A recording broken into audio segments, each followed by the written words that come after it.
Shivashankara Devane, Sri Shivashankara Devane. Shankaram Shivashankaram. Questions from Kalyana Krishnan Ravi Shankar. Tumburu மற்றும் நாரதர் இருவரும் இசையில் சிறந்து விளங்கியவர்கள். தும்புரு காசிப முனிவரின் மகன், குதிரை முகம் கொண்டவர், நாரதரின் சீடர். நாரதரின் இசைக்கு நாரதகானம் என்றும் தும்புருவின் இசைக்கு தேவகானம் என்றும் பெயர். இருவரும் விஷ்ணுவின் புகழை பாடுவதில் வல்லவர்கள். பாபாஜி, இந்த காலத்தில் மும்மூர்த்திகள் பாடிய பாடல்கள் எல்லோரும் அறிவர். நாரதர் தும்புரு கானங்கள் யார் அறிவார்? தயவு செய்து விளக்குங்கள். சமஸ்கிருதம் காலப்போக்கில் பேச்சு வழக்கில் இல்லாமல் போனது. அதனால் இவங்கெல்லாம் அந்த காலத்தில் வடமொழியில் தான் பாடியிருப்பாங்க, எழுதியிருப்பாங்க. அதனால் இப்போதைக்கு எல்லாமே அழிந்து விட்ட ஒரு காலம்.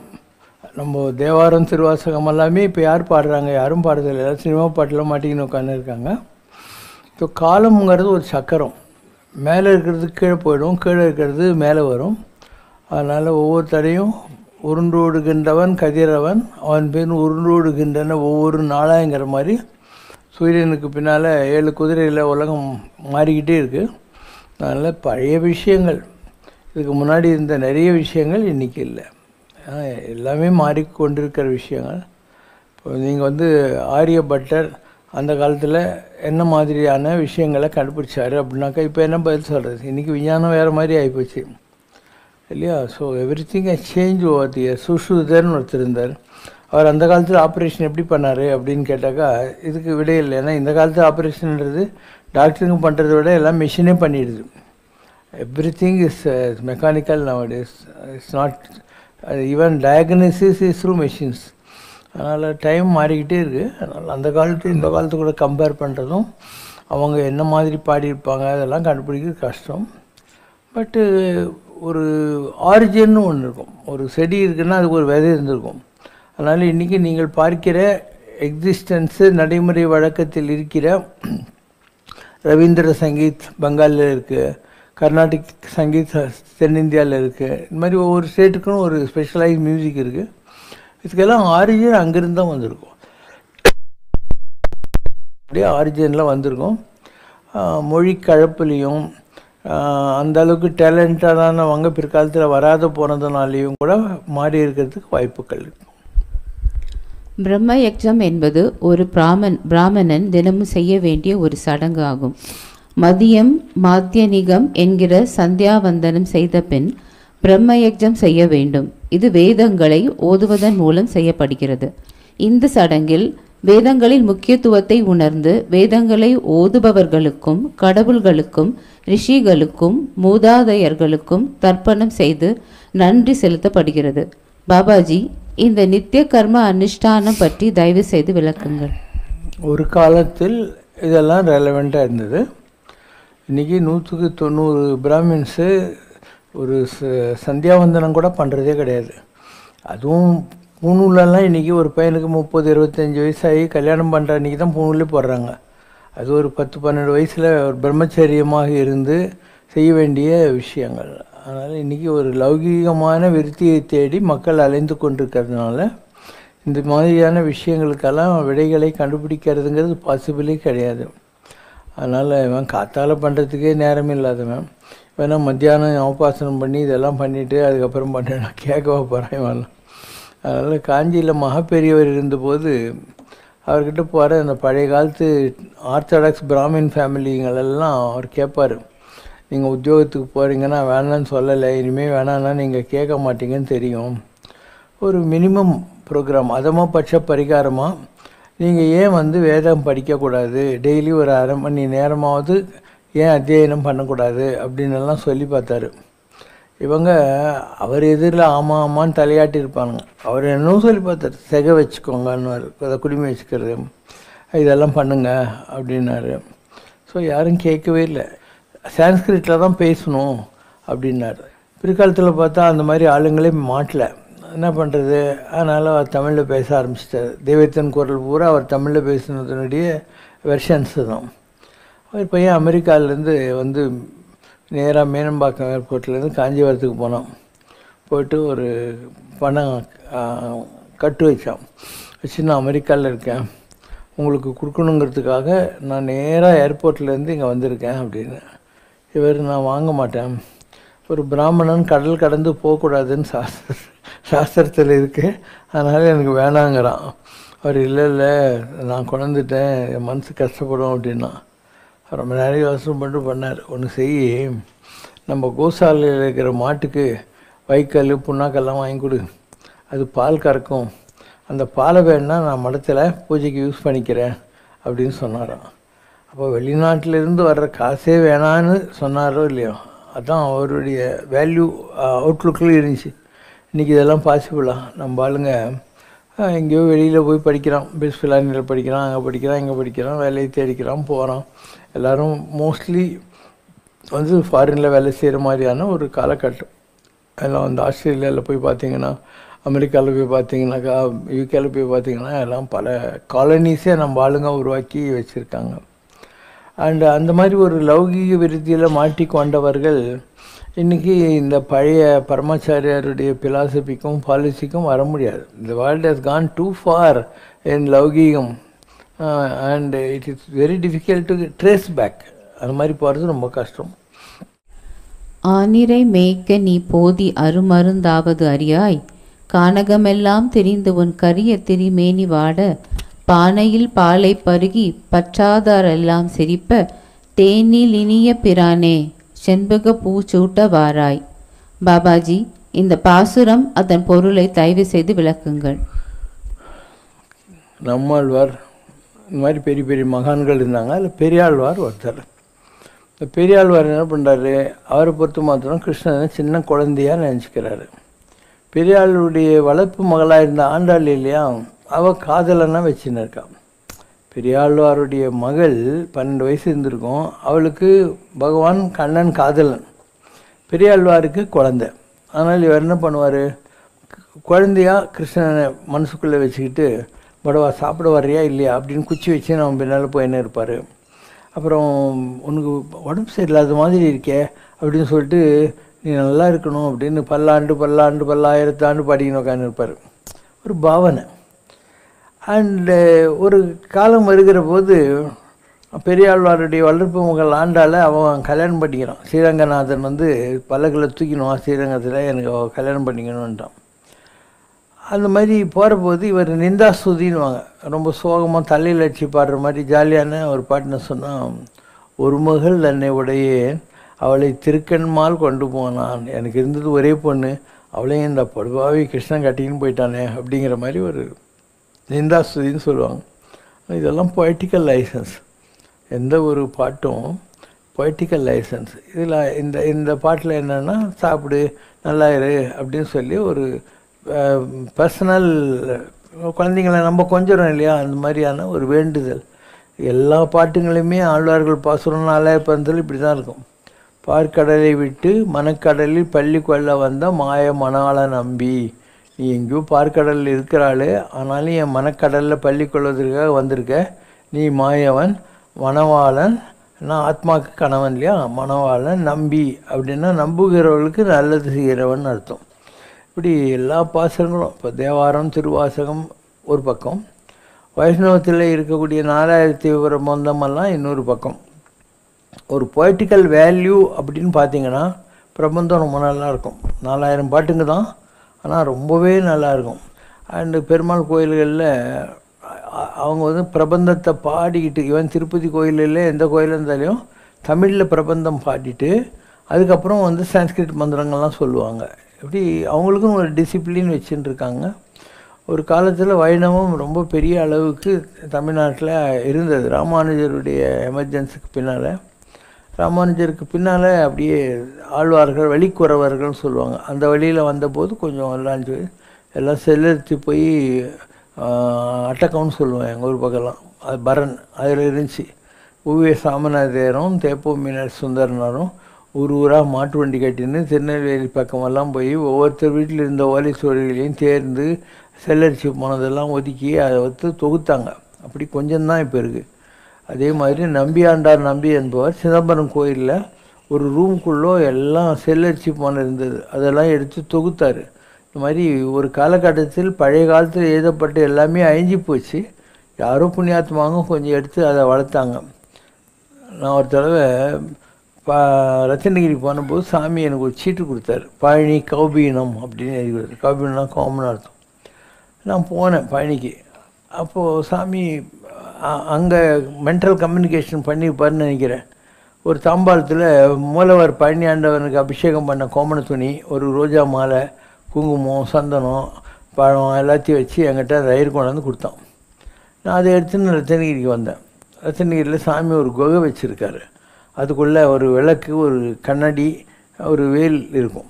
அங்கே கொண்டு போய் அதை வச்சுட்டு நீ உலகம் பூரா போவ, ஜனங்க நடுவில் இருக்கணும், ஆனாலும் உனக்கு நான் தீட்சை கொடுக்கணும், இந்த கௌபீன தீட்சை கொடுக்கணும், அதனால் கொடுத்துட்டேன். பட் நீ யூ ஆர் எக்ஸம்டட், நீ எப்படி வேணா இருந்துக்கலாம். இந்த எக்ஸம்ஷன் பாசிபிள்.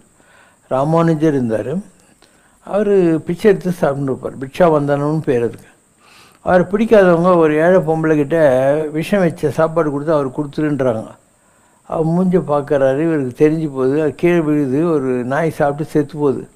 ஒரு சன்னியாசிக்கு பிக்ஷை கொடுத்தா கூட இந்த மாதிரி பண்ணுறாங்க உலகத்தில். இனிமேல் நான் சாப்பிட மாட்டேன்னு ராமானுஜர். இது அவருடைய குருவாகிய திருக்கோஷ்டியூர் நம்பிக்கு தெரியுது. திருக்கோஷ்டியூர் நம்பி, திருக்கோஷ்டியூர் எங்கே இருக்குது? காரைக்குடி பக்கத்தில் இருக்குது. அங்கேருந்து வராரு. உங்களுக்கு தெரியும், ஸ்ரீரங்கத்தில் காவிரி மணல் படுகை சுடும். அவர் வராரு தெரிஞ்சு வந்து இவர் போகிறாரு. அந்த காலத்தில் சிஸ்டம் என்னென்னா, குருவை எங்கே பார்த்தா உழுந்து கும்பிடணும். ஒரு நல்ல இடம் பார்த்து கார்பெட் மேலே விழுந்து கும்பிட்றதுலாம் நீ நினைக்கூடாது. அப்போ இந்த சுடுற மணலில் அவர் விழுந்துட்டார் ராமானுஜர். அண்டு அவர் குரு எழுன்னு சொன்னால் தான் ஏழணும். புரியுதா அவனுக்கு? அதுதான் ரூல்ஸு. அவர் தொடணும், இல்லை ஏழுன்னு சொல்லணும். அப்படியே இருக்கார். அப்போ அவர்கிட்ட ஒருத்தன் கிளம்பி ஆச்சான்னு இருக்கான். அவர் கிடக்கிறார். உங்கள் குரு இங்கே எழுந்த சாமிகளேன்னு ராமானுஜர் தூக்குறாரு. அப்போ அவர் திருக்கோஷ்டி நம்பி சொல்கிறாரு, யாருக்கு ராமானுஜனை நல்லா பார்த்துக்குவான்னு பரீட்சை வச்சேன், நீ தான் தேடி இருக்க, இனிமேல் ராமானுஜர் பிச்சை எடுக்க வேண்டியதில்லை, நீ அவருக்கு சமைச்சு போடலாம் அப்படின்னு சொல்லி அந்த கிளம்பி ஆச்சானை தேர்ந்தெடுத்தான்னு ராமானுஜர் வாழ்க்கையில் ஒரு ரூல்ஸ் இருக்குது. இப்படி பல விஷயங்கள் இருக்கும்.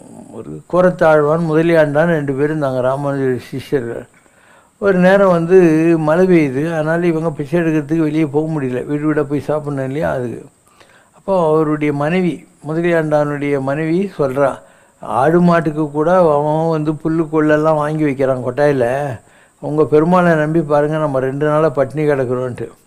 அப்போ பெருமாள் அங்கே இருக்கிற மடப்பள்ளி ஐயங்கார் கனவில் போய் தளிக்கெல்லாம் பண்ணி எடுத்துன்னு நேராக போய் அவன் வீட்டில் கொடுத்துட்டு வா அப்படின்னாரான்.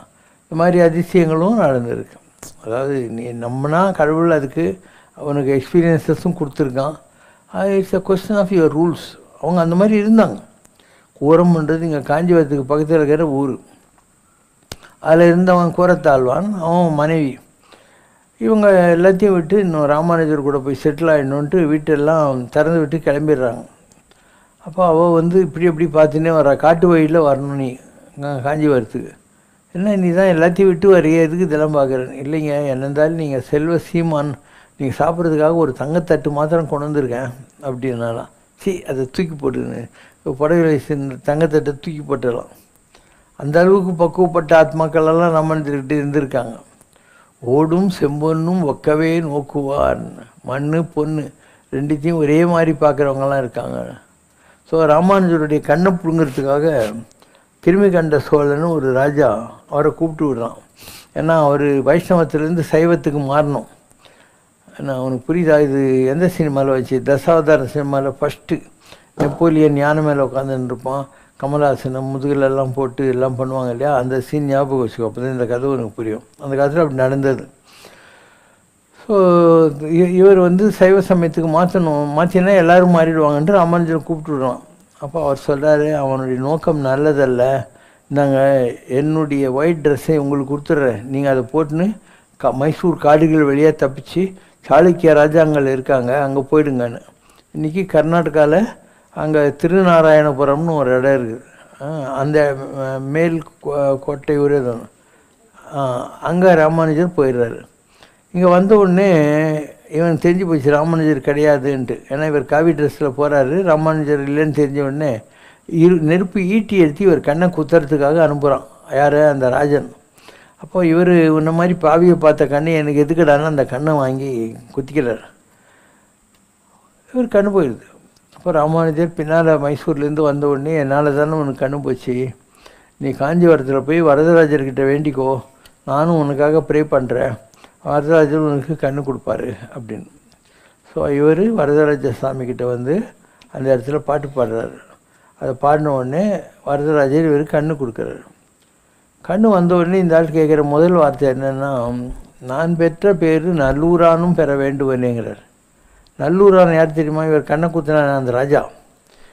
எனக்கு கிடைச்ச தரிசனம் அவனுக்கு கிடைக்கணும்னு பெருமாள் தலையில் அடிச்சுக்கிறாரு. நீ என்ன லூசாடா, அவன் மகாபாவி, அவனுக்கு போய் நான் ஏன் கொடுக்கணுன்ட்டு.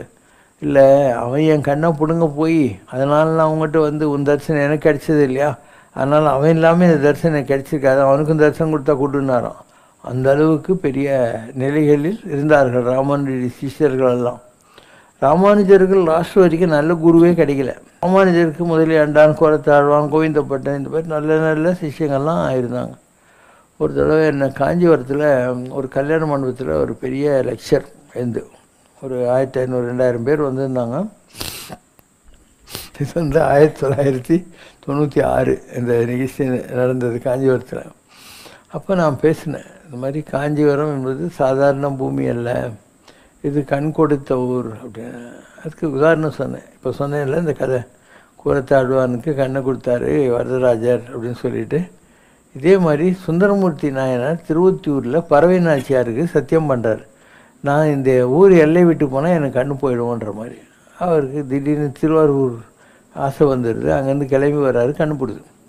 அப்போ நேராக திருமல்லி வாயில்கிட்ட போயிட்டு இவருக்கு நான் வயலில் அப்படியே செராச்சின்னு உழுந்து பரண்டு வர திருமல்லி வாயிலுக்கு இங்கே ஆவடிக்கிட்ட. உடனே கோபம் வருது, கடவுளை பார்த்து நீரியாயான்ற மாதிரி, நீர் உளிரா அப்படின்னு உள்ளேருந்து குரல் கேட்குது, சாமி இது யாமூடோ நீர் போவீர், நான் இருக்கேன் நீ போடா அப்படின்னு. இவர் அங்கேருந்து கஷ்டப்பட்டு நேராக காஞ்சிபுரத்துக்கு வர்றார். காஞ்சிபுரத்துக்கு வந்து உன்னை 3 கண்ணு இருக்குதுன்னு எல்லாரும் சொல்கிறாங்களே, என் பொண்டாட்டி என்னை கண்ணு இல்லாத கபோதின்னு சொல்கிறாளே, அதனால் இது உனக்கு நியாயமாக தெரியுதா முக்கணா அப்படின்னு சொல்லி ஒரு பாட்டு பாடுறாரு. ஒரு கண்ணு வருது. அதுக்கப்புறம் இதுக்கு போய் திருவாரூரில் 2வது கண்ணு வருது. அப்போ கம்பன் எம்மானை பாடி அவன் கண் பெற்றவாரே அப்படிங்கிற பாட்டு காஞ்சிபுரத்தில் அவர் பாடினது. அப்போ காஞ்சிபுரத்தில் சுந்தரருக்கும் கண்ணு வருது, இவருக்கு கூரத்தாழ்வானுக்கும் கண்ணு வருது. ஏன் அப்படின்னு நான் அந்த லெக்சரில் சொல்கிறேன், எதுக்காக சொல்லுங்கள் அப்படின்னு. ஜனங்களுக்கு புரியல. அப்போ நான் சொன்னேன், 5 ஸ்தலங்கள் இருக்குது, சிதம்பரம் ஆகாசம், காளாஸ்தி காற்று, காஞ்சிபுரம் மண், திருவானைக்கா நீர், திருவண்ணாமலை நெருப்பு.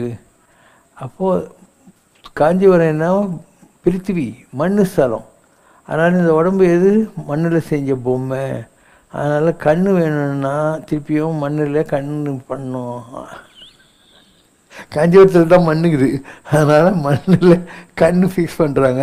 அதனால தான் கூரத்தாழ்வானுக்கும் இந்த ஊரில் கண் கிடைக்கிது, அவருக்கும் ஒரு கண் கிடைக்கிது அப்படின்னு சொல்லி நல்ல ஸ்பீச் இருக்கும் நம்மக்கிட்ட. வரதராஜர்கிட்ட ஒருத்தர் இருக்கான், என்னை பற்றி பாடுன்னு கேட்குறான் பல்லவ மன்னன். இவர் நான் அப்போ நீ பாடும் வாயால் சுப்பனை பாட மாட்டேன்னு, நான் அவனை பாட மாட்டேன்றான். அப்போனா என் நாட்டை விட்டு போகணும். அவன் கணிகண்டன் பேர், அவன் போகிறான். எனக்கு என்னான்ட்டு நான் அவனை பாட மாட்டேன்னு போயின்னுக்கிறான். அப்போ அவன் போயிட்டானேன்னு உடனே அவனுடைய குரு இருக்கார் இல்லையா திருமழிசை ஆழ்வார், அவர் போய் கணிகண்ணன் பூக்கொழிதான் காமரு பூங்கச்சி மணிவண்ணா பயனாக பாய் சுருட்டி வா அப்படிங்கிறார். உடனே பெருமாள் அந்த பாம்பு இதில் அதை அக்கறையில் வச்சுக்கிட்டு பாய் மாதிரி அவன் பின்னால் போனாராம். பின்னால் திருமங்கை ஆழ்வாரும் போனாராம். இந்த ஆழ்வார் திருமழிசை ஆழ்வார் அதை வச்சு பின்னால் சொல்லுவாங்க, பைந்தமிழின் பின்னால் சென்ற பச்சை பசும் கொண்டலே அப்படின்வாங்க. இப்படி காஞ்சிபுரத்தில் என்னெல்லாம் நிகழ்ச்சிகள் நடந்ததோ எல்லாத்தையும் சொல்லினே வரேன் நான். உலகம் பூரா ஒரு நேரம் அழிஞ்சு போகுது, என்னடா அது எல்லா இடம் அந்தகாரமாக இருக்கேன்னு சொல்லி நாரதர் ஒவ்வொரு இடமா வராரு.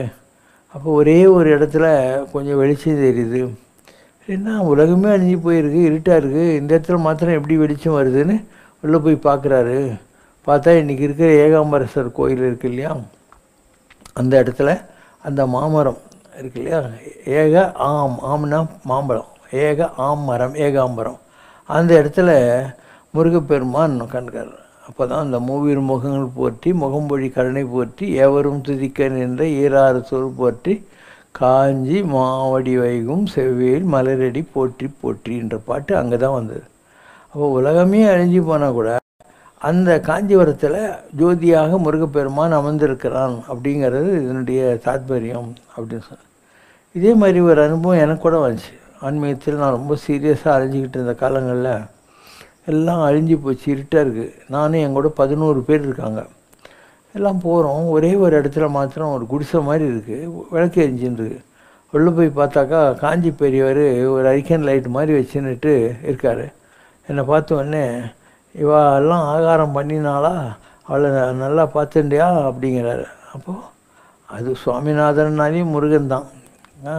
மாமரத்து கீழே உட்காந்து இந்த பாவி இந்த ஆளும் சுவாமிநாதன் தான். பின்னால் தான் பரமாச்சாரியார் சந்திரசேகர் ஆனார். இப்போ காஞ்சிபுரத்தில் ஏதோ ஒரு பவர் இருக்குது, இந்த பூமி சம்மந்தப்பட்ட மண் சம்மந்தப்பட்ட ஏதோ ஒரு பவர் அந்த இடத்துல இருக்குது அப்படின்னு. கேளுங்க, என்கிட்ட இருக்கும் அந்த ஸ்பீச்சு. ஒரு 1 hour பேசியிருப்பேன். காஞ்சிபுரம் வந்து பண் கொடுத்த ஊர், மண் கொடுத்த ஊர், இப்படி வரிசையாக சொல்லி அதுக்கெல்லாம் விளக்கம் சொல்லியிருப்பேன் நான். ஓகே.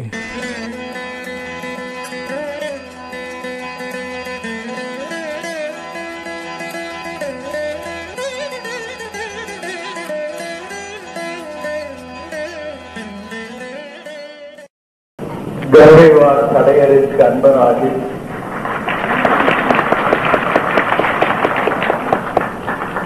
அழற்கண்டீர் யாவணங்கும் கடவுளாரே என்று சொல்லக்கூடிய பேரானந்த நிலையில் நீங்கள் எல்லாம் அந்த சிவனடியார்களாகவும் இறையடியார்களாகவும் இருக்கக்கூடிய காரணத்தால் உங்கள் அனைவருக்கும் முதற்கண் நான் என்னுடைய வணக்கத்தை தெரிவித்துக் கொள்கிறேன். தந்தது எந்தன்னை, கொண்டது உந்தன்னை, சங்கரா யார்களோ சதுரன் என்று சொல்லக்கூடிய நிலையில் கேவலம் மனப்பாண்டமான இந்த சரீரத்தை இறைவன் குடியிருக்க வருகிற கோயிலாக மாற்றிவிட்ட ஒரே ஒரு காரணத்திற்காக அவனாகவே நின்று உங்கள் அனைவருக்கும் நான் ஆசீர்வாதம் செய்கின்றேன். இந்த காஞ்சிபுரம் புண்ணிய ஸ்தலம், நகரேஷு காஞ்சி என்று சொல்லக்கூடிய நிலையில் நகரங்களுக்கெல்லாம் பெரிய நகரமாக, ஸ்ரீசக்கர நகரமாக ஆனாரப்பட்ட ஆதிசங்கரர் அவர்களாலே அந்த காலத்திலே இந்த ராஜாவின் இடத்திலே வடிவமைக்கப்பட்ட நகரமாக இருக்கிறது என்பது உங்களுக்கு தெரியும். சாதாரணமாக உங்கள் வீட்டிலே எந்த பூஜை நடந்தாலும் ஐயர் வந்து மந்திரம் சொல்லி அந்த கலசத்திலிருந்து கங்கா ஜலத்தை எடுத்து தெளிக்கிற போது சொல்வதெல்லாம் கங்கை சேவை யமுனை சேவை நர்மதே சிந்து காவேரி ஜலேஸ்வன் சன்னிதி குரும் அயோத்தியா மாயா மதுரா காசி காஞ்சி அவந்திகாம் சைவம் சப்தே மோட்சதாயகா. 7 மோட்சம் தரக்கூடிய ஸ்தலங்கள் காஞ்சி இருக்கிறது. அந்த காஞ்சியினுடைய புண்ணிய பலத்தால், சப்த நதிகளுடைய புண்ணிய பலத்தால் உங்கள் வீட்டில் மங்களம் உண்டாகட்டும் என்றுதான் அவங்க தண்ணியெல்லாம் எடுத்து நம்ம வீட்டில் தெளித்து விட்டு போகிறார்கள். அந்த வகையில் இந்த காஞ்சிபுரம் என்று சொல்லக்கூடியது எல்லா தெய்வங்களும் உகந்து குடியிருக்கக்கூடிய ஒரு பெரிய கோயில். இது ஊர் அல்ல, ஒரே கோயில். ஏன்னா எல்லா தெய்வங்களும் இங்கே குடிக்கொண்டிருக்கின்றன. இந்த ஊரிலே இருக்கிற உங்களுக்கு ஏதோ நான் பக்தியை சொல்லித்தரவங்க இங்க வரவில்லை. ஏன்னா வள்ளல் ராமநேரிகளார் அழகாக சொல்றார். அழகாக என்ன சொல்கிறார்? சன்மார்க்க தங்கச்சி என்னை நமக்குள் ஒருவர் என கொள்வீர். அதாவது நீங்கள் எல்லாம் ஏற்கனவே பக்தியில் இருக்கிறவர்கள், என்ன உங்களுக்குள்ள ஒருத்தனை சேர்த்துக் கொள்ளுங்கள் என்றுதான் வள்ளல் பெருமான் கேட்கிறார். நின் தாழ் வணங்கி சாற்றுகின்றேன் வேற சொல்ற. உங்க காலெல்லாம் பிடிச்சி கெஞ்சிரம்பா, என்ன கூட உங்க கூட சேர்த்துக்கோங்கப்பா அப்படிங்கிறார் வள்ளல் பெருமானார். அந்த வகையில் நீங்கள் எல்லாம் ஏற்கனவே சன்மார்க்க சங்கத்தில் இருக்கிறவர்கள். அதே மாதிரி மாணிக்கவாசகர் அழகா ஒரு கருத்து சொல்றார். மாணிக்கவாசகர் என்ன சொல்கிறார் என்றால், பழவடியே பாங்குடையே யாம் புத்தடியே, நீங்கெல்லாம் ரொம்ப பழமையான பக்தர்கள், ரொம்ப நல்லவங்க, நான் தான் புதுசா பக்தி பண்றதுக்கு வந்திருக்கேன் என்று சொல்கிறார். பழவடியே பாங்குடையே என்று சொல்லி என்ன சொல்லுகிறார்? எங்கிட்ட இருக்கிற கெட்டதை எல்லாம் போக்கி நீங்கள் என்னை உண்மை தீர்த்து ஆட்கொண்டால் பொல்லாதோ அப்படிங்கிறார். எங்கிட்ட ஏதாவது குறைந்தா அதெல்லாம் போக்கி பழவடியில் பாங்குடையில் யாம் புத்தடியும், எம்மை புண்மை தீர்த்து ஆட்கொண்டால் பொல்லாதோ, என்ன கொஞ்சம் சேர்த்துக்க மாட்டீங்களா அப்பா கூட என்று சொல்லுகிற நிலையில் அப்பர் பெருமான் ஒரு அழகான கருத்தை சொல்கிறார். மாதர் பிறை கன்னியானே என்ற பாட்டுல, போதோடு நீர் சுமந்தேற்றி புகுவார் அவர்களின் புகுவேங்கிறார். கரெக்டா வேலைக்கு பூஜை பண்றவங்க எல்லாம் இருக்கிறாங்க உலகத்துல. அவங்க எல்லாம் போற போது கைலாசனுடைய கேட்டு திறக்கும்.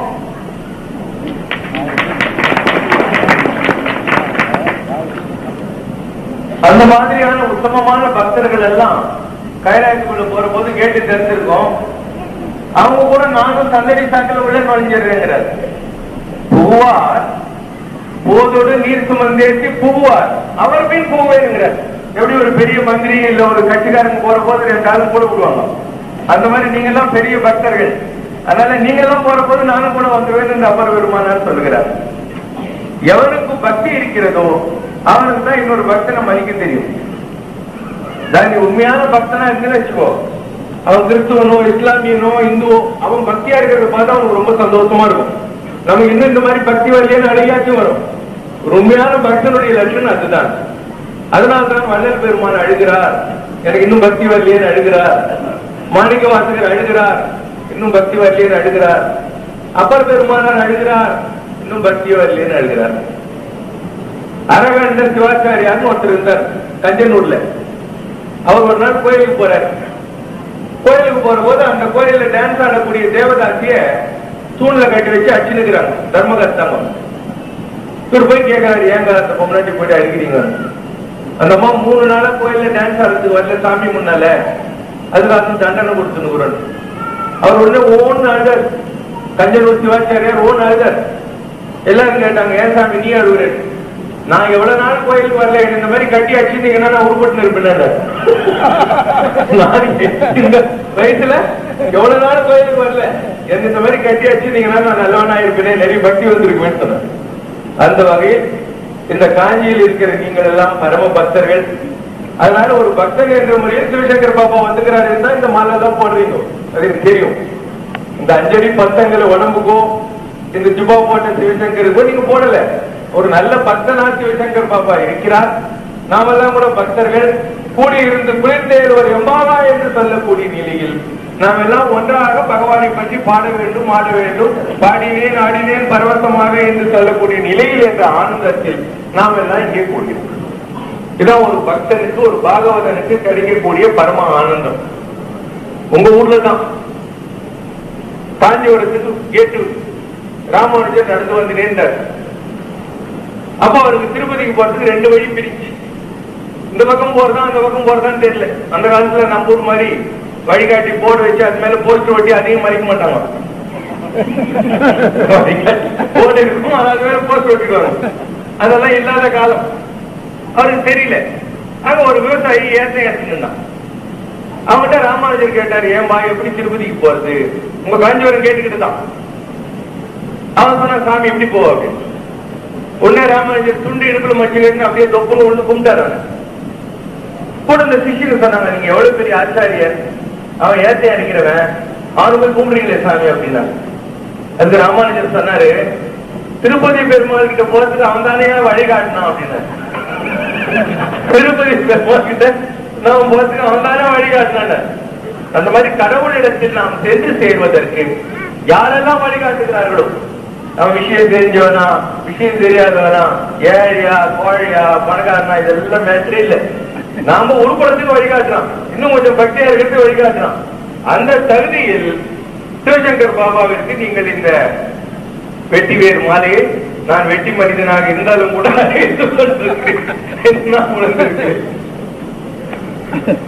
இந்த காஞ்சிபுரத்துல எல்லா தெய்வங்களும் குடிக்கொண்டிருக்கு. உங்களுக்கு தெரியும், தெய்வம் குடிக்கொண்டிருக்கிறதுலாம் சும்மா ஒண்ணு இல்லை, உயிர் துடிப்போடு குடிக்கொண்டிருக்கிறது. ஒவ்வொன்றும் உதாரணம் சொல்லிடுறேன். உங்க காஞ்சிபுரத்துல தான் ராமானுஜர் இருந்தார். அவருடைய ஆயத்துல பாதி காஞ்சிபுரத்துல தான் இருந்தது. அவர் மகானா உருப்பெற்றது காஞ்சிபுரத்துல தான்.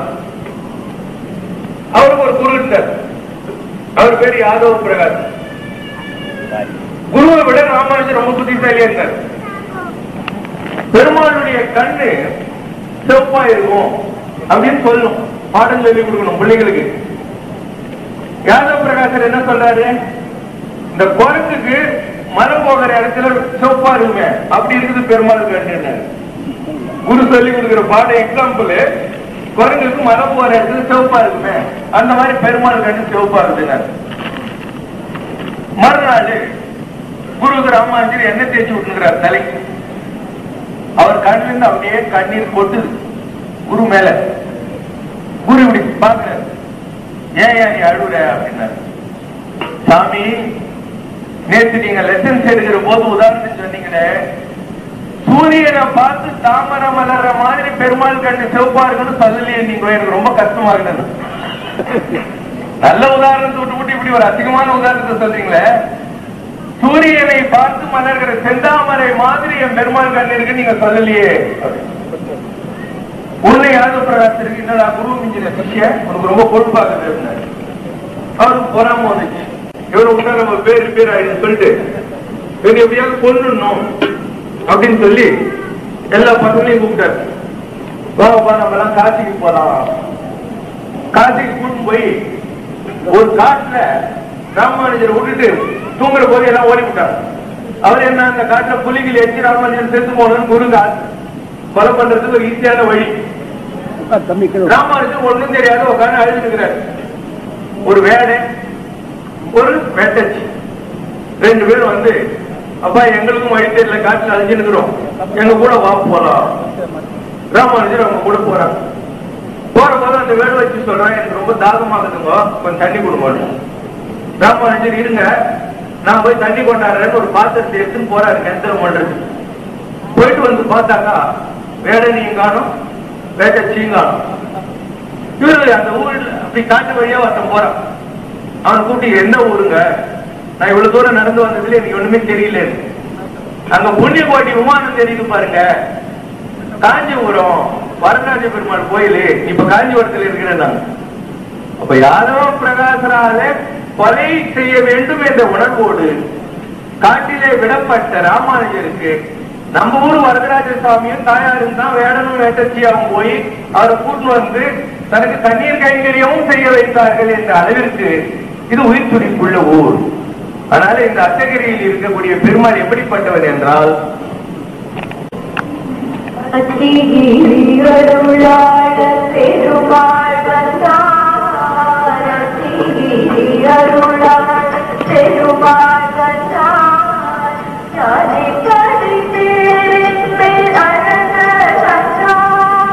அப்படி உயிர் துடிப்புள்ள தெய்வமாக இருக்கிற வரதராஜ பெருமாள் ஒரு காலத்துல உங்க ஊர்ல கோயில பேசிட்டு இருக்காரு. நம்பர் மாதிரி திருக்கட்சி நம்பிக்கைன்னு சொல்லி ஒரு பரம பக்தர் இருந்தார். அவருக்கு ஒரு எண்ணம், பிரம்மா பண்ண யாக நெருப்புலதான உற்பத்தியான பெருமாளே, அது ரொம்ப வேஸ்ட் போட்டுமே அப்படின்னு சொல்லி கோயில் இருக்கிற பட்டர்கள்கிட்ட சொன்னாரு, நீங்க வேணா கோயில் காட்சின்னு கூடுங்க, ராத்திரி எல்லாம் நான் பெருமாளுக்கு விட்டுடணும், ஏன்னா அவருக்கு வேஸ்ட் போட்டோம் அப்படின்னு. எத்தனை நூற்று போல இருக்குது, நான் இது சரி விட்டாரு. இவரு டெய்லி ராத்திரி கூட பெருமாளுக்கு சிறியிருப்பார். திருக்கட்சி நம்பிகள் பெருமாள் பார்த்தார். ஊர்ல இருக்கிறவங்களாம் நம்மள கல்லை கூட்டு கூட்டம் போன்றாச்சு இல்ல, இந்த ஆள் நம்மள ரொம்ப சாமியை நம்பினுங்கிறார் சொல்லிட்டு அவங்ககிட்ட பேசுவார். டெய்லி திருக்கட்சி நம்பிகள் பெருமாள் டெய்லி பேசுவார் ராஜ்யம். ஒரு நாள் வரைக்கும் சந்தேகம் வந்துச்சு, எல்லாரும் கடவுளை தேடி அடையிறாங்க உலகத்துல, ஆனா பெருமாள் நம்ம கிட்ட டெய்லி பேசுறாரு அப்படின்னு சொல்லிட்டு ஒரு நாள் பெருமாளை கேட்கிறாரு, பெருமாளே நீ ஏன் என்கிட்ட பேசுற? பெருமாள் சிரிச்சுனே சொன்னாரு, நீ வீசுன அதனால நான் பேசுறேன் அப்படின்னு.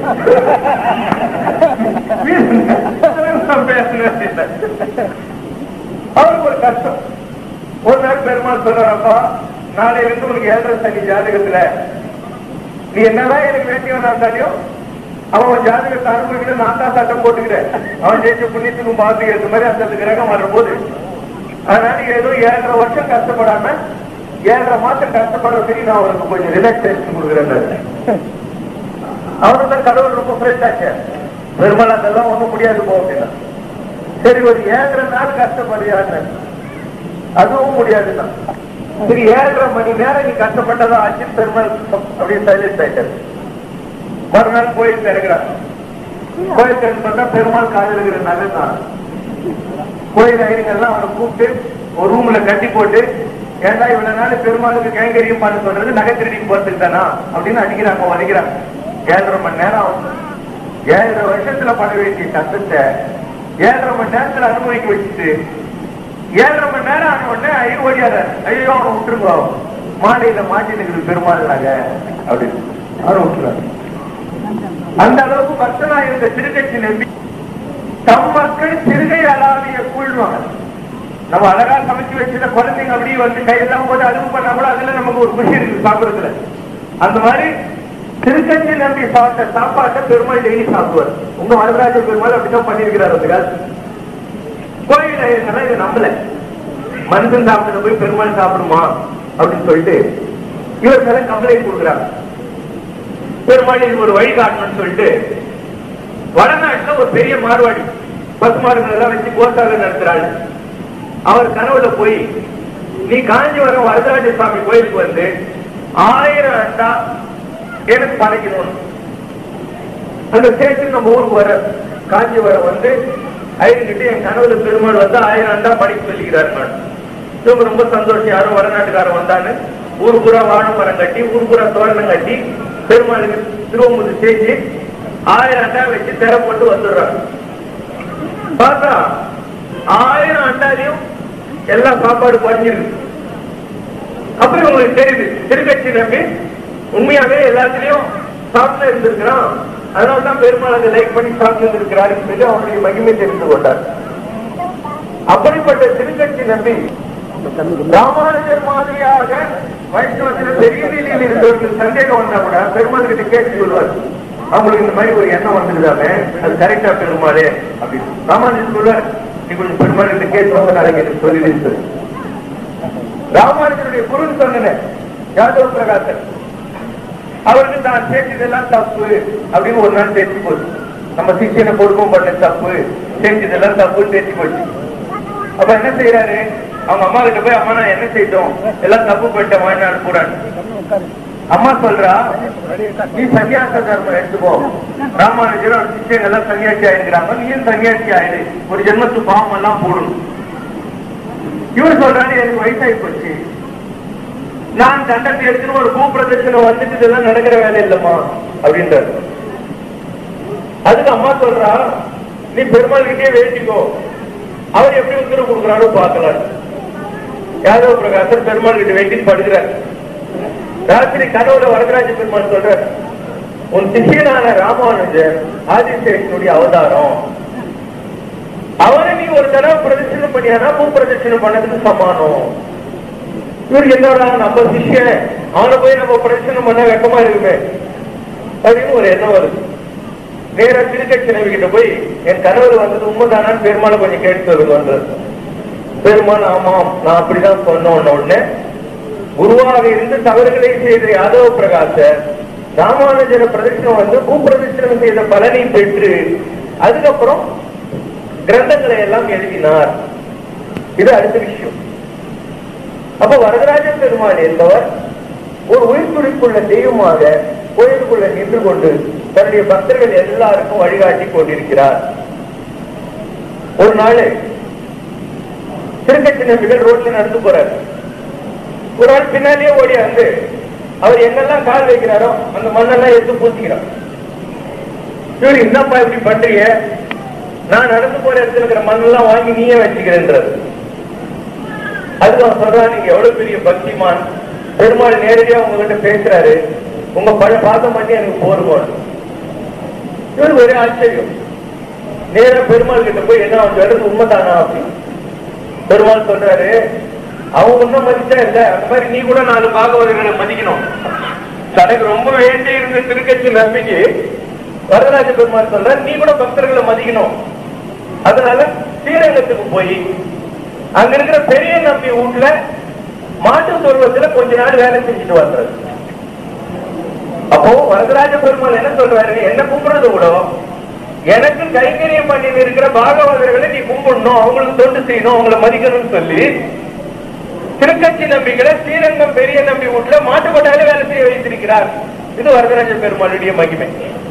அப்போ ஒரு கோயில் சொல்லிட்டேன், சாமி எவ்வளவு உயிர் துடிப்போட இருக்கிறது, அத்தகையில் அருளாளுங்க எப்படி இருக்கிறான்னு சொல்லிட்டு. இரண்டாவது விசேஷம், உங்க ஊர்ல முருகன், இந்த முருகனும் பேசுறாள், கந்தகோட்டத்தில் இருக்கிறாள், குமரகோட்டத்தில் இருக்கிறாள், பேசுறாள். கச்சியப்ப சிவாச்சாரியார் என்று சொல்லக்கூடிய ஒருவர் கனவுல முருகப் பெருமான் போய், நீ என்னை பத்தி கந்த புராணத்தை தமிழ்ல எழுதுங்கிறார். இவர் எனக்கு ஒன்றுமே தெரியாது, நான் எல்லாத்தையும் எழுதுறது, நீ எழுது திகழ சக்கர என்று எடுத்து எழுதுங்கிறார். திகழ சக்கரங்கிற பாட்டை பாடு. இவர் எல்லாத்தையும் எழுதுறாரு. கந்த புராணம் பரமாத்மா எழுதி முடிச்சுட்டு ஊருக்கெல்லாம் சொல்லிடுறாரு, இது அரங்கேற்றம் பண்ண போறாங்களா, எல்லாரும் வந்துருங்க. இவர் அரங்கேற்றம் பண்ற போது முதல் வரி எழுதுறாரு, திகழ சக்கர ஐம்பொரு முகத்தான் அப்படின்னு ஆரம்பிக்கிறார். ஒருத்தர் எழுதுறாரு கூட்டத்துல புலவர், நீங்க பாருங்க தப்புங்க. திகழ சக்கர அப்படின்னாக்கா 10 கரத்தை உடைய சிவபெருமானுக்கு 5 மூஞ்சி இருக்குன்னு அர்த்தம். 10 கை 5 முகம் உள்ள சிவபெருமானை வணங்கின்னு அர்த்தம். இப்ப திகழ சக்கர நீ பிரிக்க முடியாத அப்படின்றார். இவர் எனக்கு தெரியாதுங்க, முருகர் தான் எனக்கு சொன்னது, அவரை வேணா கேட்டு சொல்றேன், நீங்க நாளைக்கு வாங்கன்றார். அன்னைக்கு ராத்திரி முருகர் கனவு சொல்றார், நான் நாளைக்கு வரப்போ புலவரை வந்து நான் பதில் சொல்றேன் அவன் கேட்கறதுக்கு சொல்லி, மறுநாள் எல்லா சபை கூடி இருக்கு. உங்க கந்தகோட்டத்தில் குமரகோட்டத்தில் இருக்க முருகப்பெருமான் அங்க வந்து வீர சோழியம் என்று சொல்லக்கூடிய இலக்கண நூல்ல 18வது பாட்டில இது விளக்குங்கிறது, இந்த மாதிரி பிரிக்கலாம் பலவுரை என்று சொன்னான். அப்ப முருகன் வந்து சாட்சி சொல்லி கந்த புராணத்தை அரங்கேற்றம் வைத்து உயிர் துடிப்புள்ள தெய்வமாக உங்கள் ஊரில் வாழ்ந்து கொண்டிருக்கிறார். சரி, கந்தகோட்டத்தில் தான் முருகன் இருக்கிறான்னா இல்ல, உலகத்துல எல்லா வெள்ளத்துல அழிஞ்சு போச்சு. அப்ப நாரதர் பார்த்து வர, என்னடா உலகத்துல எதுவுமே காணுமே பார்த்தா ஒரே ஒரு மாமரம் நிக்குது. மாமரத்துக்குள்ளது ஏதோ ஜெகஜோதியா வந்து இருக்குது புகை. நாரதர் உள்ள எட்டி பார்க்கிறார், பார்த்தா முருகர் உள்ள உட்காந்துக்கிறார். அப்போ நாரதர் கேட்கிறாரு, என்ன முருகா உள்ள உட்காந்துக்கிறாரு? உலகம் எல்லாம் அழிஞ்சு போனாலே 4 வேதம் அழியாது இந்த மாமரமா நிக்குது, நானும் உள்ள உட்காந்து வேதம் கேட்டுக்கிறாங்க. அப்போ மூவிடும் முகங்கள் போற்றி முகம் மொழி கருணை போற்றி எவரும் துதிக்க நின்ற ஈரார தோல் போற்றி காஞ்சி மாவடி வைகும் செவ்வேல் மலர்ச்சி போற்றி. அது வேதம் மரம், அதுக்குள்ள முருகப் பெருமான் இருந்து தவம் செய்தான் என்று சொல்லி நாரதர் சாட்சி பூதமா பார்த்திருக்கிறார். அந்த முருகனை பற்றி அவன் காஞ்சிபுரத்தில் இருக்கிறான் என்று சொல்லி அருணகிரிநாதர் ஒரு பாட்டு பாடி இருக்கிறார்.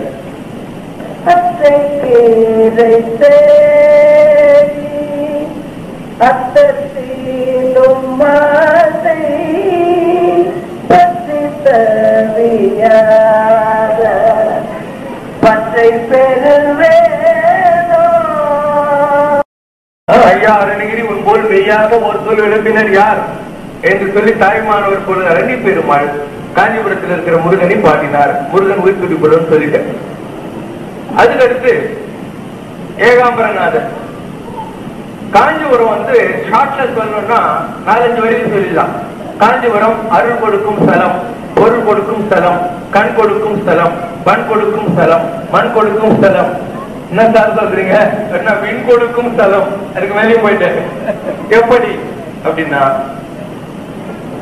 சுந்தரமூர்த்தி நாயனார் கோயம்புத்தூர் டிஸ்ட்ரிக்ட்ல கொடுமுடியில போய் சிவபெருமான் கிட்ட பாடுறார், பெற்றத்தால் பிறந்து இனி பிறவா வரமையினேன். ஏதோ எங்க அப்பா அம்மா வாரத்துல பெற்று போட்டாங்க, அதனால பிறந்துட்டேன் சிவபெருமானே, ஆனா இன்னைக்கு நான் உன்னை பார்த்துட்டேன், ஆனால எனக்கு பிறவா வரம் கிடைச்சிச்சு. அந்த அளவுக்கு சிவனுடைய நண்பனாக விண்ணோரும் மண்ணோரும் துதித்தாலும் போத உதவா ஒரு தோழன் என்று சொல்லக்கூடிய நிலையில் கையிலே 6 தோழமை என்று சொல்லி பெற்ற இந்த நம்பி திருவொத்தூர்ல வந்து கல்யாணம் கட்டிக்கிறார். திருவொத்தூர்ல என்ன சொல்லி கல்யாணம்? பறவை நாச்சியார கல்யாணம் பண்ணிட்டு அந்த ஊர் எல்லையை தாண்டக்கூடாது, தாண்டாருன்னா கண்ணு போயிடும். அதுக்கப்புறம் அவருக்கு திருவாரூர் பெருமான் மேல ஞாபகம் வருது, என்னாலும் பரவாயில்ல அப்படின்னு திருவொத்தூர் எல்லையை தாண்டார். 2 கண்ணும் போயிடும். 2 கண்ணும் போன உடனே அவருக்கு சிவபெருமான் மேல பயங்கர கோபம். அப்படியே தட்டு மாதிரி ஆவடி பக்கத்துல திருமுல்லை வாயிலும் ஒரு இடம், அந்த கோயில வந்து கப்பு குடிச்சுன்னு பயங்கர கோபம். உள்ளது சிவபெருமான் பார்த்துட்டார், நீ ஒளிரா அப்படிங்கிறார், நீ எல்லாம் கடவுளா இருக்கிறியாடா அப்படின்றார். உள்ள இருந்து குறுப்பு முட்டை சிவபெருமான் சொல்லுகிறார், யாம் முழு போவி அப்படின்னு. நான் எங்க நீ போப்பா அப்படின்னு. இவருக்கு இன்னும் எரிச்சல். கண்ணு கொடுக்க சொன்னா கண்ணு கொடுக்கலையே, இவர் சத்தியம் பண்ணி கொடுத்து இவருக்கு தெரியல. கண்ணு கொடுக்கல இவர் போவோம். தட்டு தடுமாறி அப்படியே கம்பு குடிச்சுட்டு உங்க காஞ்சிபுரத்துக்கு வருகிறார். காஞ்சிபுரத்தில் வந்தவுடன் இந்த ஏகாம்பரநாதனிடம் முறையிட்டவுடன் அவருக்கு இடது கண் கிடைக்கிறது. அப்போ ஒரு பாட்டு பாடுறாரு.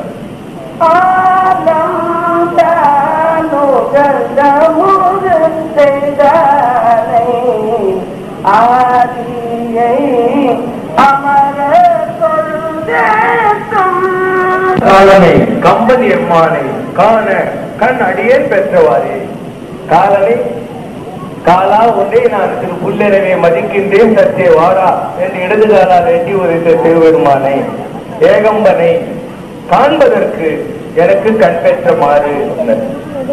என்னடா சுந்தரமூர்த்தி நாயனாருக்கு கண்டு கொடுத்ததுனாலேயே காஞ்சிபுரம் கண் பெற்ற ஊராயிடுமான்னா இல்ல, வரதராஜ பெருமாள் கூட கண்டு கொடுத்துக்கிறார். அது என்ன கதைன்னா கதை சொல்றதுன்னு வச்சு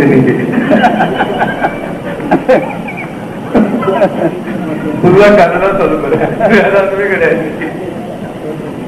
கூரத்தாழ்வான் ஒருத்தர். கூரத்தாழ்வான் எதுக்கு உங்க ஊருக்கு இருக்கிறன்னா உம்புக்கு உங்க ஊருக்காரு காஞ்சிபுரத்தாளு. அவருக்கு ராமானுஜர்கிட்ட சிஷ்யனாகன்னு எண்ணம் வந்துச்சு. வைஃபையும் கொண்டு வர்றாரு. வர்ற வயல வைஃப் சொல்றா, ஒரே காட்டுல பயமா இருக்குதுங்க. அவர் பொண்டாட்டி கேட்கிறாரு, நீ எதனா கொண்டாந்துக்கிறியா கூட அப்படின்னு. இல்லைங்க எல்லாத்தையும் விட்டேன், நீங்க சாப்பிடறதுக்கு ஒரு தங்க தட்டு மாத்திரம் ஒழிச்சு கொண்டாந்துக்கிறாங்க. நீங்க சாப்பிடறதுக்கு தங்க தட்டு மாத்திரம் ஒழிச்சு கொண்டாந்துக்கிறது. ஒரு தன்னடத்துக்கு எழுதினேன். அவன் என்ன சுத்தி எழுதினாரு. வச்சு வந்து சொல்ல தைரியமா போலாம், நம்மளுக்கு ஒண்ணு எடுத்துக்கிறது. ஓடும் செவ்வொன்றும் ஒக்கவே நோக்குவார். அதாவது ஒரு உண்மையான மலருக்கு ஓடும் தெரியக்கூடாது, ஓடும் தெரியக்கூடாது. ஒரு சாமி அவர் கொண்டாடி 2 பேரும் காட்சி நடந்து போயிருக்காங்க. பின்னாடி கொண்டாடி வர சாமி ஓடி போய் எதை வச்சு சரியில்லை அத்துக்கு வரமா போட்டு ஓடியாரு. கொண்டாடி கேட்டா சாமி என்ன பண்ணுங்க, அங்க ஒரு தங்க நகை பார்த்தேன், எந்த போட்டு இல்லையா ஒரு ஆட்டை வந்து சொல்லி நான் தூக்கி போட்டேன். நீ என்ன சாமின்னு புரியுதுங்கிற உங்களுக்கு இப்ப கூட மட்டும் போட்டு வித்தியாசம் கேட்டா எனக்கு தெரியல, வித்தியாசம் கேட்டு எனக்கு தெரியல. அந்த அளவுக்கு பக்குவத்தில் நம்முடைய கூறத்தாழ்வான். அவன் ராமானுஜர்கிட்ட கைங்கரியம் பண்ணி ராமானுஜருக்கு ரொம்ப உகந்த சிஷ்யனாக இருந்து அந்த நாட்டில் இந்த சோழராஜா என்ன பண்றான், எல்லா வயதுவர்களையும் நீங்க சைவ மதத்துக்கு மாற்றணும், இல்லைன்னா உங்களெல்லாம் கொண்டு போட்டு இன்னும் அவங்கள்ட்ட நம்ம ஒன்றும் பண்ண முடியாதுன்னு சொல்லி ராமானுஜரை நீங்க தப்பிச்சு பொய்சாளர் ஆட்சி நடக்கிற மைசூருக்கு ஓடிடுங்க, ஊட்டி மேல காடு வழியா போயிடுங்க, உங்க கட்டாய வஸ்திரம் மாத்திரம் எனக்கு கொடுங்க, அதை போட்டு நான் தான் ராமானுஜருக்கு போய் அவங்க ஏமாற்றிட்டு வந்துடும். ராமானுஜி வேணாம் பார்த்தாரு.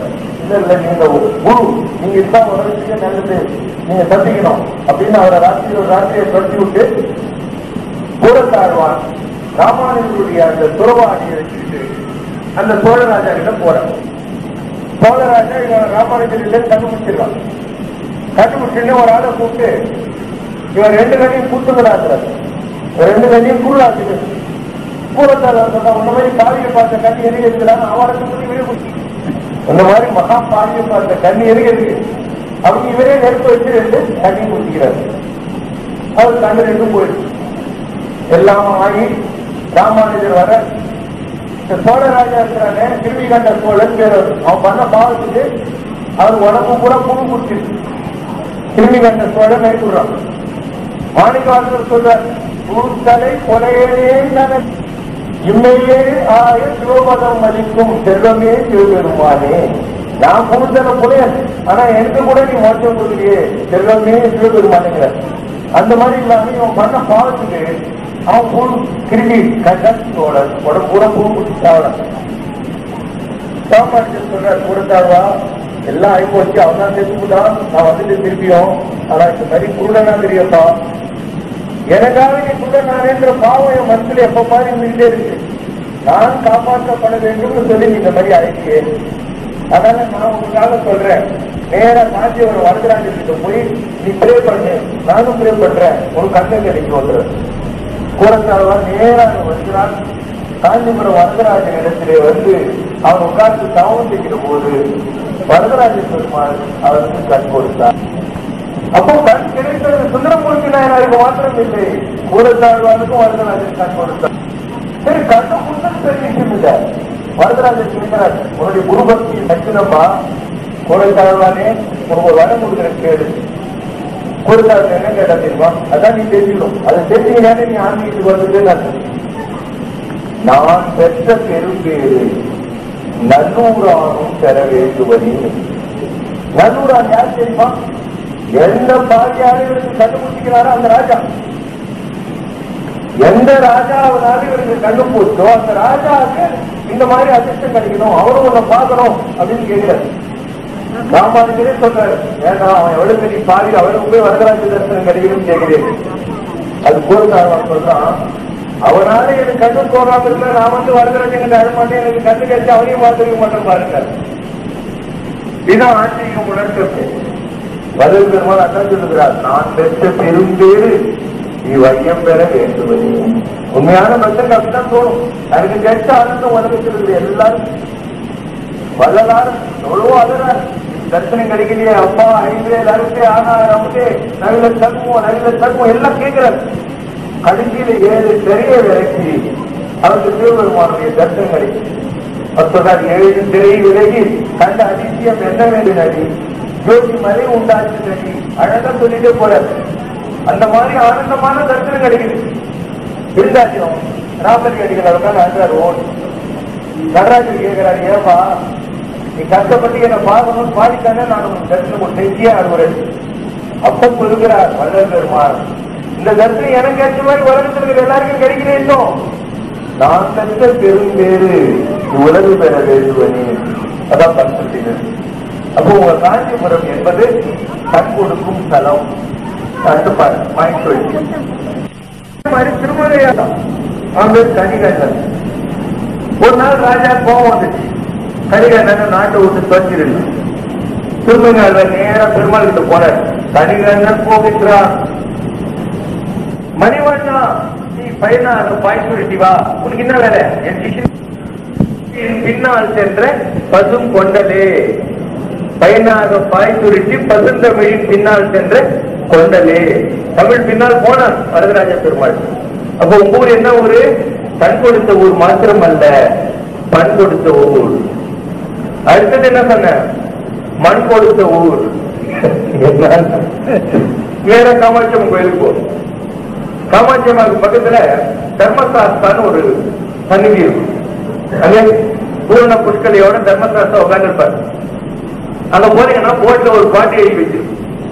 அந்த பாட்டுல என்ன வச்சிருக்குன்னா, கரிகால் பெருவளத்தான் இந்த காமாட்சியம்மா கோயில் இருக்கிற சாஸ்தா கையில் இருக்கிற பூச்செண்டை வாங்கி கொண்டு போய் இமயத்தை வெற்றி கொண்டு அங்கே கொடி நாட்டி விட்டு வந்தான் சுதேசியப்பார். அப்ப மண் கொடுக்கிற ஊரு இல்லையா? கரிகால் பெருவளத்தான் கனக விஜயர் மேல கல் வைத்து கொண்டு வந்தவன் நம்ம காமாட்சியம்மா கோயில் இருக்கிற ஐயப்பன் கையில் இருக்கிற பூச்செண்டை பெற்றுக் கொண்டு அந்த வரபாலத்தால் தான் போய் அங்க இருந்து வெற்றி கொடி நாட்டி விட்டு வந்தான். மண் கொடுக்கிற ஊர். சரி, மண்ணு கரிகால காலத்தில் கொடுத்தனால மண் கொடுக்கிற ஊரான இல்ல, சிவனுக்குள்ள பஞ்சபூத ஸ்தலங்களில் மண்ணுக்குள்ள ஊர் இல்ல, மண்ணுக்குள்ள ஊர். அந்த வகையில் திருத்தாண்டகத்தில் அப்பர் பெருமானார் அதை பாராட்டி ஒரு வாட்டு சொல்றார். திருத்தாண்டகம் அப்பர்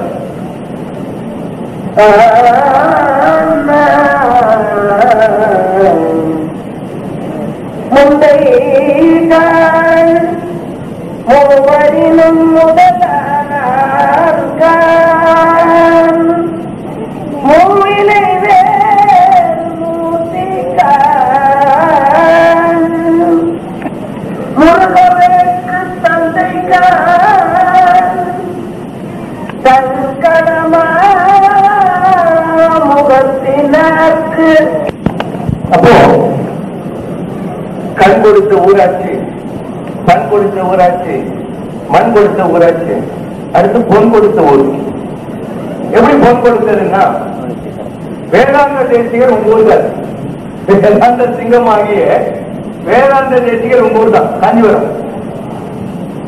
வேதாந்த தேசிகர் சாதாரண ஆளும் இல்லை, மண்ணுப்புகள் கோத்தலையில் மணிவயிறு வாய்த்தவனே அப்படின்றது ராமரை பற்றி சொல்ற போது, அந்த ராமர் மணி வயிற்றில் வந்தவன் என்றால் அவன் மேல் இருக்கிற மணியினுடைய அம்சம் தான் வேதாந்த தேசிகர். வேதாந்த தேசிகர் பிறக்கிறதுக்கு முன்னால அவங்க அப்பா அம்மா திருப்பதிக்கு போறாங்க. போய் குழந்தையிலே அழைத்த போது பெருமாள் 2 பேர் கணவதியை வந்து ஒரு மணி வயிற்றுக்குள்ள வர மாதிரி காட்டுறாரு. மறுநாள் கோயில் திறந்து பாக்குறாங்க. பார்த்தா பெருமாள் மாட்டில் இருக்கிற கௌஸ்துப மணி காணும். ஐயங்க தேடி வந்து இவங்க கிட்ட தான் இருக்கிற மாதிரி இருக்குது. இவங்க தான் வந்தாங்க கோயிலுக்கு புதுசாக தேடுற போது அவங்க சொல்றாங்க, எங்களுக்கு தெரியாதுமா, எங்க கனவுல வந்து பெருமாள் ஒரு மணி வடிவில இவங்க கர்ப்பத்துல வர்ற மாதிரி பார்த்தோம்.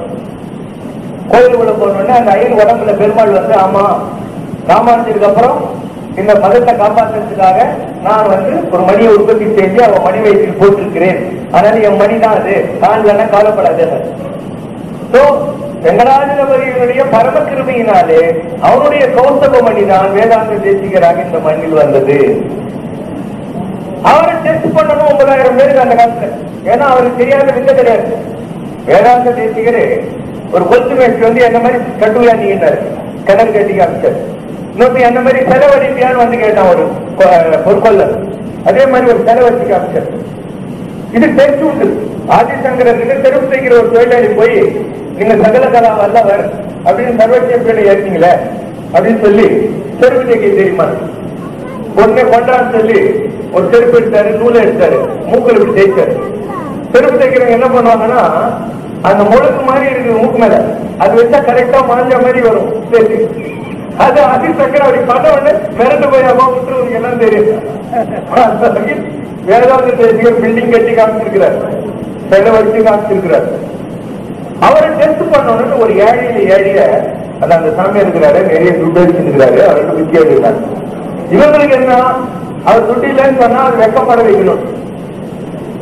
விவேகானந்தர் கிட்ட கேட்டாங்க வெள்ளக்காரங்க எல்லாம், சாமி நீங்க காவி கட்டி நிக்கிறீங்களா, ஏன் கட்டி நிக்கிறீங்க?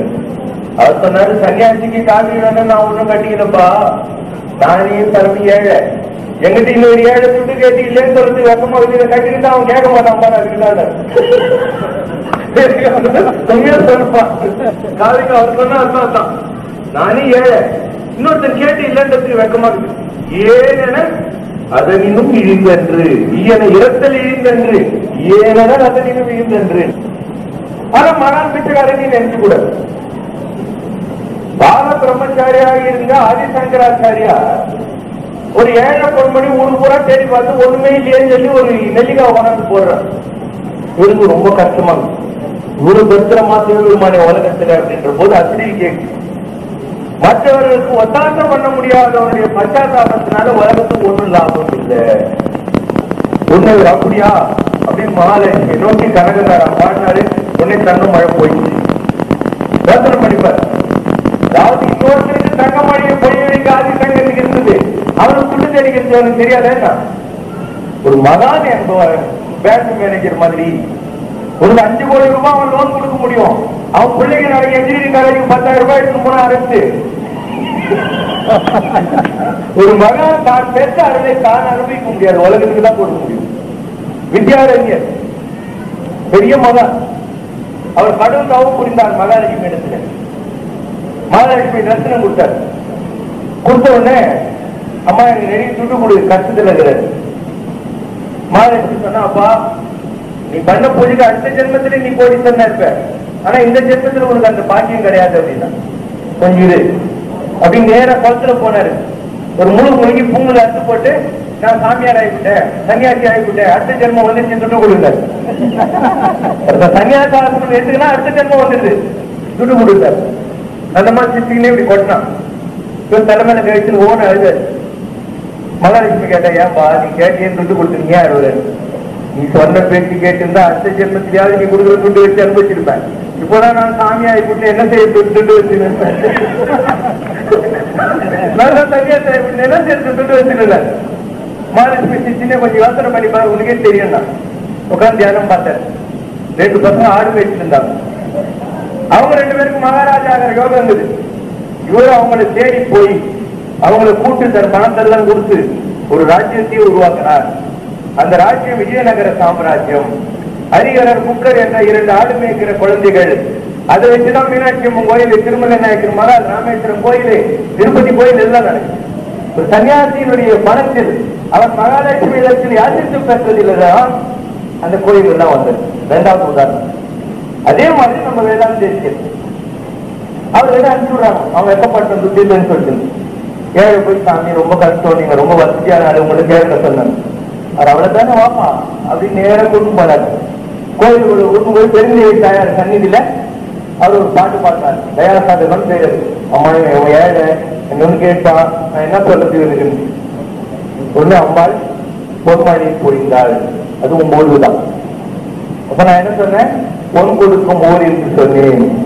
அதனால்தான் உங்க ஊர் இன்னைக்கும் நல்லா சொத்து வசதியோட எல்லாம் பட்டு கட்டிங்க, பத்து வியாபாரம் பண்ணி பத்து மாதிரி இருக்கீங்க. அந்த மகாலட்சுமி வந்து பொன்மழை பொழிந்ததனுடைய பாக்கியம் அருளும் பொருளும் இந்த காட்சி மண்ணில் இன்றைக்கு தெரித்துக் கொண்டிருக்கிறது. அப்போ கண் கிடைத்தது, பண் கிடைத்தது, மண் கிடைத்தது, பொன் கிடைத்தது, பெண் கிடைத்தது. அடுத்தது என்ன சாமி, மாங்காட்டுல காமாட்சி வந்த காலில் நின்று தவறு பண்ணிட்டு இருந்தார். எதுக்காக? சிவனிடத்தில் இடம் பெறுவதற்காக. கடைசியில் நம்ம ஏகாம்பரேஸ்வரர் கோயில் வைத்து இல்லையா, அந்த அம்மாக்கு இந்த இடத்தில் அனுகிரகம் கிடைத்து காமாட்சி அம்மா சிவபெருமானிடத்தில் இடப்பாகம் கொண்ட இடம். அப்போ சிவபெருமானுக்கு பெண் கட்சி ஒரு, சிவபெருமானுக்கு பொன் கட்சி ஒரு, அதை வச்சு ஒரு பாட்டு பாடுறது. ஊரிடும் பிச்சை ஏற்பட்டென்னு ஓனகாந்தன் தனியுண்டீரே. காமாட்சியமும் உலகத்துக்கு பரியாதங்கிறவோ அவளை கண்ணனை கட்டிட்டு நீங்க பிச்சை சொல்லுகிற கவான ஊர் வச்சு சிவபெருமானே அப்படிங்கிறது. ஊரிடும் பிச்சை ஏற்பது என்ன ஓனகாந்தன் தனியுண்டீரே. ஊர்ல தான் அந்த கோயில் கூட ஓனகாந்தன் தனி. ஏன் அந்த மாதிரி சிவன் அழைகிறார், பிச்சை பாத்திரத்தை வைத்துக் கொண்டு அழைகிறான் என்றால் புராணத்தில் வா தாரகாவனத்து ரிஷிகளுக்கு திமிரு வந்தது. கடவுளாவது மண்ணாங்கட்டியாவது நாம் பண்ற யாருமே போறோம் அப்படின்னு. அவர்களுக்கு கர்வம் வந்த போது அந்த கர்வத்தை பங்கம் செய்வதற்காக சிவபெருமான் என்ன பண்ணா, பிச்சாடனாக வந்தார். அரியெல்லாம் தேவையில்லை எங்கள் ஐயன் ஐயனார் அவர்களே என்று சொல்லக்கூடிய நாராயண பரம்பொருள் சக்தியாக அம்பிகையாக கூட வந்து அம்பாள் மாதிரி மோகினி அவதாரம் எடுத்து பெருமாள் வந்தாரு. சிவபெருமான் பிச்சை பார்த்து அழகான பிச்சைக்காரன் வந்தாரு. ரிஷி பத்தினிங்க எல்லாம் சிவபெருமான் கிட்ட மாட்டிக்கினாங்க, ரிஷிகள் எல்லாம் மோகினி கிட்ட மாட்டிக்கினாங்க. இவங்களுக்கு இருந்த தவம் எல்லாம் அறிந்தது. அப்ப தாரகாவனத்து ரிஷிகளுடைய கர்வத்தை பங்கம் செய்வதற்காக சிவபெருமான் பிச்சாடனாக வந்தான். அதனால பார்த்தா கபாலோடு வைத்துக் கொண்டிருக்கிற மாதிரி தெரியும். ஆனால் அவன் வந்தது தாரகாவனத்து ரிஷிகளை கர்வபங்கம் செய்து. சிவசங்கர் பாபா என்ன பண்ணாருன்னா, யார்கிட்டையும் எதுவும் வாங்குறது இல்லை. காசு பணம் ஒண்டி குழுக்கள் நிதி எதுவும் கிடையாது. ஆனா அற்புதமாக ஒரு ஆன்மீகம் செய்கிறார், நல்ல விஷயங்களை செய்கிறார், எல்லாம் இலவசமா செய்கிறார். இது எதுக்கு யாருன்னு கேட்டாங்க. நான் சொன்னேன், அந்த யுகத்துல சிவபெருமான விஷய பாத்திரம் எடுத்துன்னு வந்தான், இந்த யுகத்துல நான் உள்ள அட்சய பாத்திரத்தோட வந்துக்கிறேன். ஏன்னா கலியுகத்து ஜனங்களுக்கு ஒரு சாமியன் உடனே பிச்சைக்காரன் நம்ம போற சோத்துலதான் வந்துடும் அப்படின்னு ஒரு எண்ணம். அப்படி கிடையாதுவா, நான் உனக்கு என்ன செய்யறது அப்படின்னு சொல்லணும். அப்ப அவன் விஷா பாத்திரத்தோடு வந்தான் என்பதற்காக இந்த கலியுக மக்களுக்கு இருக்கிற இந்த அகங்காரம், சாதுக்கள் சன்னியாசிகள் மகான்களை இவங்களுக்கு மதிக்க தெரியல. தான் போடுற பிச்சையில மகான்கள் இருக்கிறார்கள் என்று இவர்கள் அகந்தி கொண்டிருக்கிறார்கள். அதனால சிவசங்கர் பாபா சபதம் எடுத்தார், எந்த காலத்திலையும் யாருக்கிட்டையும் நான் கையெழுத்த மாட்டேன், நான் கொடுக்கிற நிலையில் இருப்பேன். அப்ப அட்சய பாத்திரத்தோடு சிவசங்கர் பாபா வந்திருக்கிறார். இது அட்சய பாத்திரம் எப்படி வேலை செய்கிறது என்றால் சிவபெருமானிலிருந்து கொட்டி கொண்டிருக்கிறது. நான் கேட்டதுதான் கொடுக்குறேன். என்னந்தான வாழ்க்கை, விஜயாரண்யர் கேட்கல, ஆதிசங்கரர் கேட்கல, அந்த மாதிரிதான். அதுதான் கண்டு சொல்ல வருகிறார். உங்களுடன் தவம் இருந்தால் எல்லாவற்றையும் சாதிக்க முடியும். வசிஷ்டர் இருந்தார், விஸ்வாமித்திரர் இருந்தார். விஸ்வாமித்திரர் ராஜாவா இருந்த காலம், அவன் பேரு கவசிக்கிறாங்க. நேரா வச்சினுடைய ஆசிரமத்துக்கு போறான். 5000 சிப்பாய்களை கூட்டு 5000 பேருக்கும் அப்படியே பச்ச பச்ச பரமானந்தோட சாப்பாடு விருந்து போடுறாரு. வச்சியை போட்டு போய் எங்க அரண்மனைக்கு 5000 பேர் வந்தா நம்ம போய் கடையில சாம்பார் வாங்கி ஆடணும், நீ எப்படி சீக்கிரம் காசு இல்லாம பண்ண. அங்க ஒரு கண்ணுக்குட்டி கட்டிக்கிறோம் பாத்தியா, அது பேர் நந்தினி.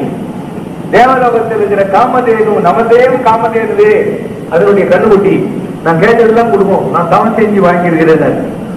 இவன் நான் தான் ராஜா ஆச்சு, எங்கிட்ட தான் நடந்து எங்கிட்ட ஆச்சுன்னு உன் வேண்டிய அரண்மனையில் வந்து வாங்கி போட்டான். கார்த்திகராஜா சொன்னார், இல்ல தவம் பண்ணாதான் கிடைக்கும், அதனால உனக்கு கொடுக்க முடியாது. நீ என்ன கொடுக்குறது? நான் இருக்கிறான். இப்படி தண்டத்தை குடிச்சார். அப்படியே சைன்யம் உற்பத்தி ஆகி கௌசிகராஜாவுடைய சைன்யம் எல்லாம் நிர்மூலமாய் போச்சு. அப்ப கௌசிகருக்கு தெரிஞ்சது, தவத்துக்கு முன்னால நிக்காது, அருளுக்கு முன்னால ஐஸ்வர்ய பலம், ஆள் பலம், மேல் பவர், மணி பவர் எதுவும் மேல செய்யாது அப்படின்னு சொல்லிட்டு தான் தவம் பண்ண போறான். தான் தவம் செஞ்சு இந்த விசுவத்தை, இந்த உலகத்தை நேசிக்கிற விஸ்வாமித்திரனாக மாறி உங்க காமாட்சி கோயில்ல, அதுக்கப்புறம் ஏகாம்பரேஸ்வர் கோயில்ல 5 திரியாக தன்னுடைய உடலை சுருக்கி சிவகிட்ட வர வாங்கி, அதுக்கப்புறம் விஸ்வாமித்திரனாய் காயத்ரி மந்திரத்தை வாங்கி இன்றைக்கு சப்தரிஷிகள் வருது. அப்போ எது பெரியது? மேன் பவர் அல்ல. எது பெரிது? மணி பவர் அல்ல, ஆள்பலம் அல்ல, ஐஸ்வர்ய பலம் அல்ல, அருள் பலம். அந்த அருள் பலம் சிவசங்கர் பாபாவுக்கு இருக்கிறதுனால இலசாயிட்டார். காஞ்சிபுரத்துல இவங்க எல்லாம் எனக்கு என்ன சொந்தமா பாரு, எல்லாரும் வந்துட்டாங்க. ஏன் வராங்க? அவங்க பிள்ளைங்க வந்து உட்காந்துக்கிறான், எங்கிட்ட உட்காந்துக்கிறான். நான் என் சிவங்கிட்ட சொல்லிடுவேன், அப்பா எனக்கு காஞ்சிபுரத்துல ஜனங்கள் எல்லாம் பார்க்கணும். அந்த சிவன் அவங்க கிட்ட சொல்லுவான், சிவசங்கர் பாபா புடிச்சுன்னு வந்துருக்கு, ஐக்கு வச்சு வேலை. அப்புறம் சிவம் அங்க இருக்கிறது, இங்க இருக்கிறது, இங்க இருக்கிறது, இங்க இருக்கிறது. உலகத்துல எல்லாம் சிவம். சிவம் இல்லைன்னா அவர் தவம். அப்ப நீ அவனை பிடிச்சுன்னு வச்சுக்கோ, உலகத்தையே பிடிச்ச மாதிரி. நீங்களே யோசனை பண்ணி பாருங்க. இன்னைக்கு இவ்வளவு பேர் இங்க வந்திருக்கிறோம். இவ்வளவு பேருக்கு என்ன வேற வேலை வெட்டி இல்ல. டிவில எத்தனை சேனல், எத்தனை சினிமா ஓடிச்சு. அதெல்லாம் விட்டு ஏன் ஒரு மண்டபத்துல வந்து சாமி விஷயம் எல்லாம் கேட்கணும்? நீயா கேட்கிற? உனக்குள்ள உட்காந்துக்கிற சிவன் கேட்டுக்கிறான். நீயா கேட்கிற? உங்ககிட்ட உட்காந்துக்கிற காமாட்சி அம்மா கேட்டுக்கிறா. உலகத்துல எல்லா இடத்திலும் தெய்வம் இருக்கிறது. அந்த தெய்வம் நாம விரும்பலனாலே நமக்கு வழிகாட்டி கொண்டிருக்கிறது. அதான் ஆட்டி வைக்கிறது, கூட்டு வைக்கிறது, கொழி வைக்கிறது, பாட்டு வைக்கிறது. இதுதான் வாழ்க்கை.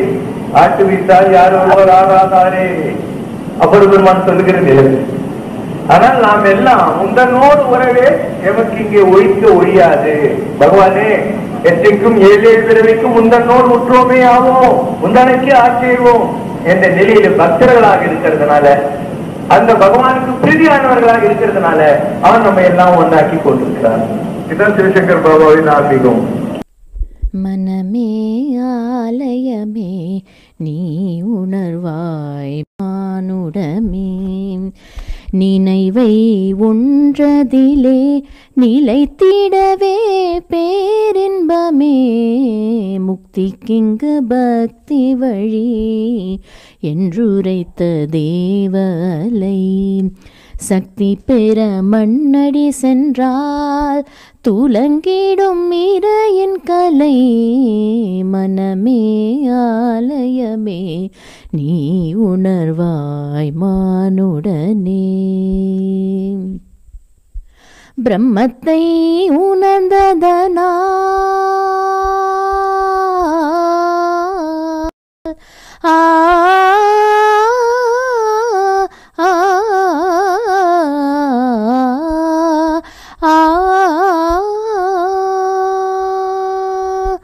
பிரம்மத்தை உணர்ந்ததனால் மௌனத்தை நீ ஒலித்தாய், தர்மத்தை அறிந்ததனால் தத்துவத்தில் நீ ஜொலித்தாய், கர்மத்தை தெரிந்து கொண்டே ஜன்மத்தை வேறறுத்தாய், கர்மத்தை தெரிந்து கொண்டே ஜன்மத்தை வேறறுத்தாய், மர்மத்தை புரிந்து கொண்டேன் மௌனத்தில் நீ நிலைத்தாய், மௌனத்தில் நீ நிலைத்தாய், மனமே ஆலயமே நீ உணர்வாய் மானுடனே.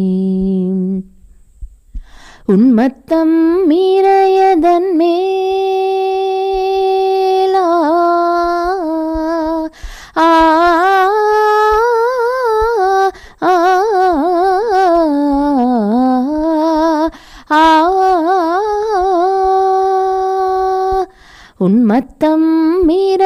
தன் மேல் கொண்ட அன்பில் நீ திளைத்தாய். என் பித்தம் தெளிந்திடவே அருள்வரம் நீ பகந்தாய். உன் சித்தம் கண்டு கொண்டே உள்ளுக்குள் தவமியற்ற, உன் சித்தம் கண்டு கொண்டே உள்ளுக்குள் தவமியற்ற, நீ நித்தம் அருள் புரிந்தால் திருவடி கண்டு கொள்வேன், திருவடி கண்டிடுவேன். மனமே ஆலயமே நீ உணர்வாய் மானுடனே. நினைவை ஒன்றதிலே நிலைத்திடவே பேரின்பமே. முக்திக்கிங்கு பக்தி வழி என்றுரைத்த தேவலை. சக்தி பெற மண்ணடி சென்றால் துலங்கிடும் இறையின் கலை. மனமே ஆலயமே நீ உணர்வாய் மானுடனே.